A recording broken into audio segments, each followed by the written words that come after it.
भाजपा के डिंडोशी विधानसभा के पूर्व प्रत्याशी व पार्टी के उत्तर भारतीय मोर्चा के अध्यक्ष मोहित काम्बोज द्वारा चलाए गए जनता दरबार मुहिम से विरोधियों में हड़कंप मच गया है। जनता दरबार के जरिए भाजपा के नेता मोहित काम्बोज लोगों से सीधा जुड़ने का प्रयास कर रहे हैं। मालाड के अप्पापाड़ा में आयोजित जनता दरबार में जन समस्या को सुनने के बाद स्थानीय झोपड़पट्टी निवासियों के लिए जल्द ही शौचालय व पानी की व्यवस्था का आश्वासन उन्होंने दिया। वन विभाग के अंतर्गत आने वाले इस इलाके में नेतागण मात्र चुनावी माहौल में ही नजर आते हैं, परंतु मोहित काम्बोज का कहना है कि मेरे द्वारा कोई भी आश्वासन नहीं, सिर्फ लोगों के हित के लिए काम किया जाएगा।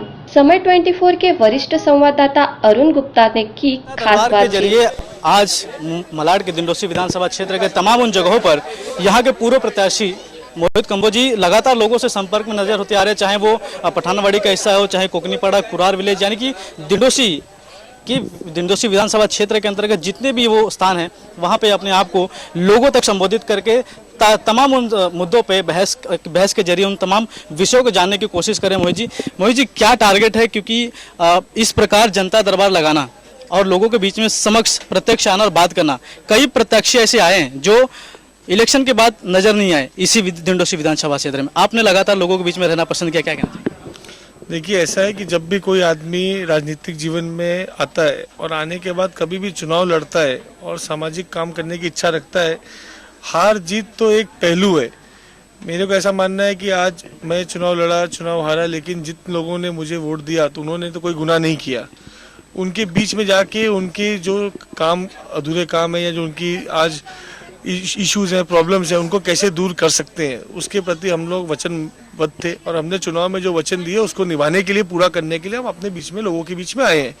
साथ ही साथ जिन लोगों के बीच में हम किसी तरह से अपनी जगह नहीं बना पाए तो अपने कार्य के रूप में अपनी जगह बनाएंगे। और भारतीय जनता पार्टी का कोई भी कार्यकर्ता है वो कभी भी पब्लिक के बीच में रह के पब्लिक के इश्यूज को, पब्लिक के काम करने के लिए काम करता है। उसी प्रकार से पार्टी की जो विचारधारा है उसके प्रति मैं काम कर रहा हूँ। बिल्कुल एक बात करें, आप जिस स्थान पे इस वक्त मौजूद है, अम्बेडकर नगर का झोपड़पट्टी बहुत बड़ा एक स्लम है। खास करके बात करें तो राजनीति की कई पड़ाव यहाँ से शुरू हुए, कई राजनीतिक नेता यहाँ से बन के गए, कई नेताओं ने आश्वासन पे अपने आप को मंत्रिमंडल तक शामिल किया। यहाँ पे लोगों का सबसे बड़ा मुद्दा है घर के बदले घर। सरकार अपनी है, केंद्र में सत्ता अपनी है, मुख्यमंत्री महाराष्ट्र के अपने, क्या कुछ इस विषयों पर कुछ चर्चा हुई? देखिए, ऐसा है, लोगों से मैंने वही इशू किए जो फॉरेस्ट के लोगों के इश्यूज हैं या जो लोगों के प्रॉब्लम थे उसको कैसे दूर कर सकते हैं। हमने जब चुनाव में आए तो चुनाव में यहाँ पे फॉरेस्ट के लोग आज डिक्लेयर करके लोगों के घर तोड़ दिए, पैसा देने भरने के बाद लोगों को घर आज तक नहीं मिले। अभी मेरे यहाँ पे जो मुख्यमंत्री हैं वो महाराष्ट्र में आज लो कॉस्ट हाउसिंग या सबको अपना घर मिले, इस विषय को बहुत गंभीरता से काम कर रहे हैं। और उसके प्रति आज जब मैं एक विधानसभा में चुनाव लड़ा और चुनाव लड़ने के बाद अगर मेरे विधानसभा में लोगों को घर नहीं मिल सके और लोग घर से वंचित रहे और ये इशू में अगर मेरे मुख्यमंत्री तक नहीं ले जा पाऊँ तो मैं पार्टी का सच्चा कार्यकर्ता नहीं हूँ।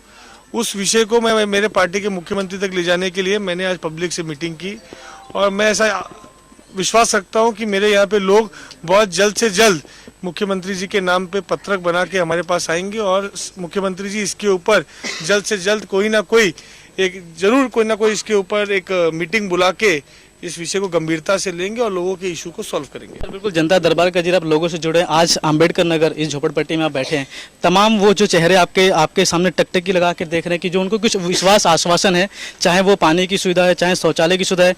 आपको यहाँ जान के आश्चर्य होगा कि यहाँ शौचालय जाने के लिए लोग 100 रुपये देते हैं प्रति घर, जो कि कहीं पे भी नहीं है। तो क्या इसके ऊपर कुछ आप अपने व्यक्तिगत रूप से कुछ? देखिए, आज शौचालय जो महिलाओं का बहुत बड़ा इशू है और मैं ये गर्व से बोलूँगा कि आज अगर शौचालय का इशू देश में किसी ने उठाया तो लाल किले पे खड़े होकर मेरे प्रधानमंत्री, हमारे सबके प्रधानमंत्री नरेंद्र मोदी जी ने बोला कि देश में महिलाओं के लिए स्वच्छ बाथरूम पूरे देश में होना चाहिए।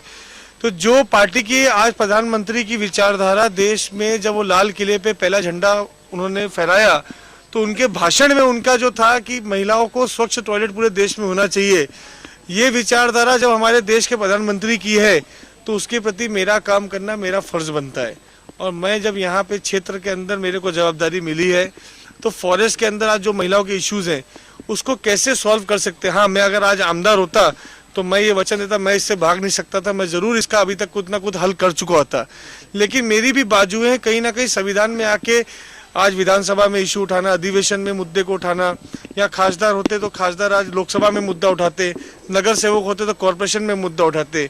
अभी के जो स्थानीय चुने हुए लोग हैं वो कहीं ना कहीं अपनी जवाबदारी से भाग रहे हैं। हम लोग अपनी जवाबदारी से भाग नहीं सकते। इसके लिए पब्लिक के बीच में बैठ के आज हमारे पास सरकार है, सरकार में एक बहुत ही अच्छे मुख्यमंत्री हैं, तो उनके माध्यम से जो इशू सॉल्व कर सकते हैं उनके पास जाके लोगों की समस्या सॉल्व करें, इसके प्रति हम काम करेंगे। बिल्कुल, हमसे बात करने के लिए बहुत बहुत शुक्रिया। धन्यवाद सर, धन्यवाद, बहुत बहुत शुक्रिया। आपने हमको इस मुद्दे को यहाँ पे कवर किया और मैं ऐसा आश्वासन रखूंगा कि आप ये विषय को जरूर दिखाएंगे कि पूरे मुंबई के अंदर लोग नीचे उतर के पब्लिक की काम करें और लोगों की सुविधाओं के लिए आज लोगों की मुश्किलों को सॉल्व करें, ऐसा काम करें। मैं लोगों से आश्वासन रखूंगा और ऐसे नेताओं से भी पूरे मुंबई में अपेक्षा रखूंगा वो भी काम करें। बिल्कुल, कहीं ना कहीं जो पूरी तरीके से जो इन्होंने आज जो कमर कस ली है, खास करके लोगों की जो मूलभूत सुविधाएं उनको कहीं ना कहीं किसी भी प्रकार से उसे पूरा किया जा सके। ये वही स्थान है जहाँ पे कई प्रकार के नेता अपने भाषणबाजी करके अपने आप को बतौर विजेता यहाँ से अपने आप को घोषित करके गए, लेकिन उसके बाद वो आज तक यहाँ पे नजर नहीं आए। देखने वाली बात है कि आगे जो कार्रवाई है उसका क्या रिजल्ट होता है। वीडियो जर्नलिस्ट सफीक साटवेलकर के साथ अरुण गुप्ता, समय 24 मुंबई।